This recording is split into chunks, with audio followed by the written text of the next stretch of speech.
So, let's go sa last ng subtopic sa atong application, which is problem on chemical solution. So, manhi ako gyapon i-show ang wonderful nga notebook. Tada! Okay. So, problem on chemical solution. So, for example, you have here a mixture of the original solution. And then, naay usa ka solution, another solution nga mosod sa imong container. And at the same time, na siya mugawas. Okay? So, kaning ds over dt, that means the rate of change of substance. And en or n means entry. Then ds over dt es, that means escape. So, ang musod og mugawas. So, inigsud aning imong bag-ong chemical, musagol jud siya sa naa sa diri. Diba? So, malawgaw na ni. Dili na ni ang hitabo ni masagulan na. Then, ang mugawas diri, dili jud kung unsay nisod. Diba? So, nani na utro sa mixture. So, we have here this formula. ds over dt is equal to ds over dt entering minus ds over dt nga no escape. So, kung jud ni, okay, enter minus escape. Mao na ang imuhang rate of change. So, manimong key nga formula. And then, ang sub meaning ani or another formula representing this one and representing this one is kani. So, unahon na to ang, so you can take screenshot whenever you want. This entering is equal to the rate of entry. So, liters per minute.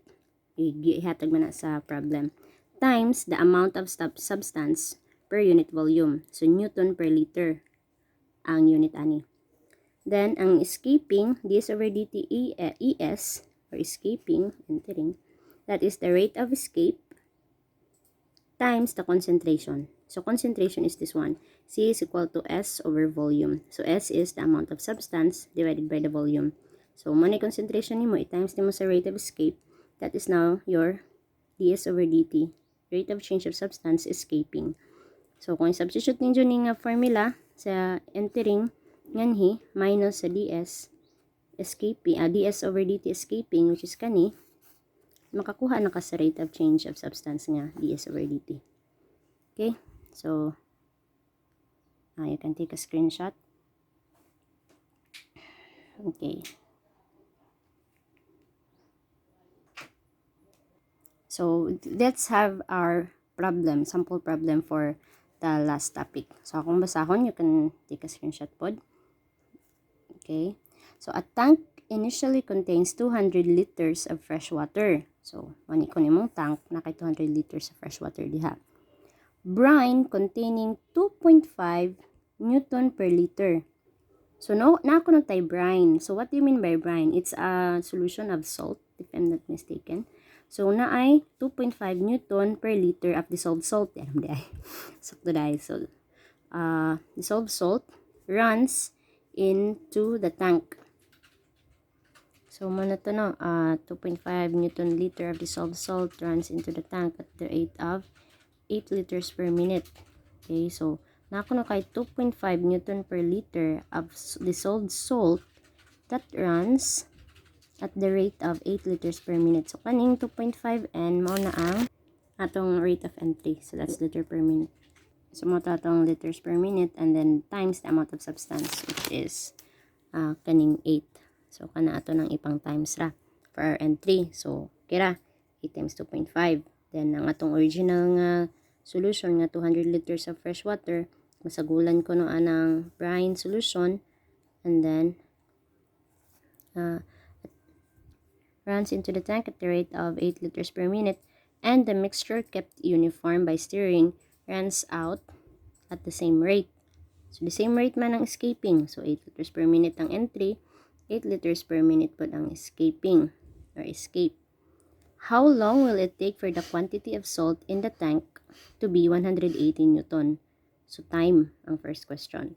In 10 minutes, determine the concentration of the salt in the mixture. So, concentration. And remember, concentration is equal to the substance divided by the volume. So, unya na lang. Later on ito nang i-explain.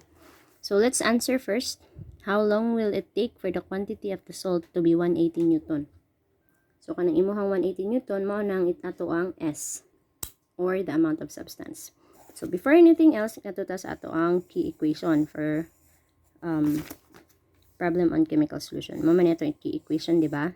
So, substitute ra nato ang so 8 times 2.5 ang rate of entry times the amount of substance. So, kani. Minus sa ds over dt, that is rate of escape, which is 8 times concentration. But, man gihatag ang concentration, di ba? So, 8, oh no. So, 8 times C lang, concentration.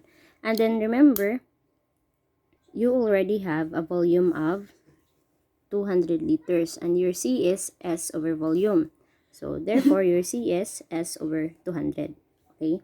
So, 8.25 minus 8 times S over 200. So, kung i-times ni, kani ang ma-answer. And then, 8 times C. So, 8. Mahimong S over 200. Hala, wala day ko nag-solution sa akong mahiwagang bond paper. Ako. Okay, sa kadali. So, ako na lang gi-rewrite. So, from here, so, di rin naman tataman, no? Okay na, nasabda na ni. Kung gi-rewrite, ikan diha. Kani. Slim period. So, nganhi, atong ibalhin ni dirispika. So, 8 divided by 200, that is 1 over, S over 25. So, this is the S over dt plus S over 25 na lamang is equal to 20. So, at this juncture, musud na diri ang another way of solving. So, kabantay mo sa differential equation, sagol-sagol siya. And, a topic inside a topic inside a topic. So, maragyan na. So, kanina topic is application. Dapat siya isud nga inside topic nga linear equation of order 1. So, nganhi, sa to sa linear equation of order 1, v is equal to integral of p dx. So, kaniman ang imuhang p. 1, igawas. Yan na, igawas lang ng s. So, that is 1 over 25 dt. So, ang mahitabo, your e is equal to t over 25. Okay? So, kani, ato ning i-times sa tibok equation, that would become, di ba ingon ko sa first term kay kung unsa ni na-address gawas, ikapira po ning imuhang v. So, that is s e t over 25. So, recall mo sa notes ninyo sa linear equation of order 1. So, this is equal to 20 times, igawas lang nato daan kay constant raman na. So, this is e raised to t over 25 dt. Okay? So, ang answer ana is kani. Copy this one and then the integral of this one is kani. So, kung na 500 man na, so, hoping kabaw ra mo nga na 500 ni. If wala, so, naghimol ko gamay yung solution dire. So, di ba ang e to the u, integral of e to the u is e to the u du. And then, e to the u is e to the t over 25. So, your u is t over 25. So, t over 25, derivative na atong quotient rule. So, 25 squared. So, kapin dire 25 times dt. Derivative sa t is dt. Minus 0 kay t times derivative sa constant kan 25 is 0. So, mahitabo 25 over 625 kay 25 squared. And then, napani dt. So, therefore, your u is dt over 25. So, copy your equation, integral of e to the ut over 25 times 1 over 25. Kaya mo yung correcting factor. And times mo kag 1 over 25 dire, ikaning 25, yung mo nang corresponding og times og 25 po sa gawas. And then, naman kay existing na 20. So, saan na to? 20 times 25 is 500. And then, copy your e raised to e to 25. So, manin na yung anin. Then, plus c, or in this topic, plus k. Okay? Lara. Sigaran, k lang.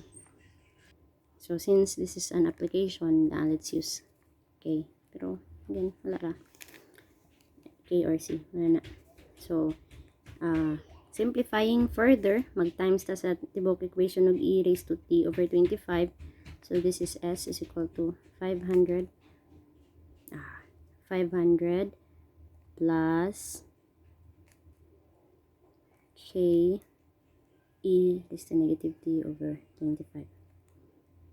Okay, so this is one of your important equation. Wapatan human.